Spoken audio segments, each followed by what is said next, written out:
California, all over California. Northern California is home, so when I go for Thanksgiving, I go to Sacramento. But most recently in California, I lived in Los Angeles. Okay, so I've been on air for about 3 years now. But before that, I probably started working in journalism. You know, my first internship, I was 19, so in some fashion, I've been doing this for the past 8 years, 8 years, 9 years? Yeah, 9 years. I think that a lot of times when you talk to like journalism students, they think like, oh my god, goodness, it's like so hard to break in. How do I do this?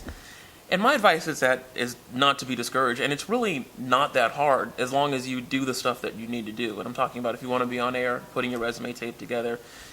So much of it is just actually getting out there and doing it. So if there's one advice I have for people is to do it and to not be afraid. Yeah, I think a lot of people when they think about like reporters, they think of a reporter, and then that reporter has a cameraman. I pretty much do it all myself. Like I go out there, I operate the camera, I stand in front of the camera when I need to, and I write the story, I edit the story, I put it together, I voice the story, and then I present the story on the news. So that is a lot of work, and that's a lot to do. So that is a hardship, is the fact that you have to do all of that.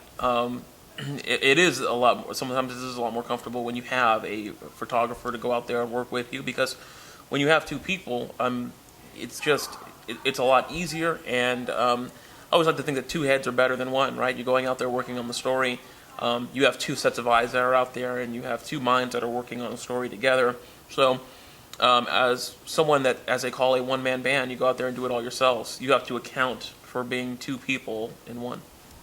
I mean, it's just really the technology. I mean, when you think about the way technology has changed in general, I mean, cell phones to iPhones to these type of things. I mean, you've seen that same type of transition or change happening in journalism. Like when I started, thank goodness I didn't have to do any of this, but everything was done tape to tape, and I just could not imagine having to edit a story on a tape. Now you can shoot your story on your camera. You can take that card out of your camera, put it in your computer, and all of your footage is there, and you can put your entire story together on your computer.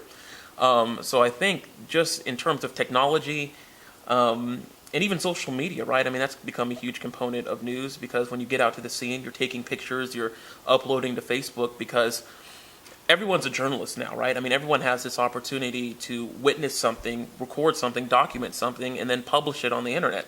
So you're competing against those people as well. So that's one of the things that newsrooms in general have to challenge, or have to face head on, is that there is a challenge to be first, and within that challenge of being first, there's also a challenge of trying to be accurate.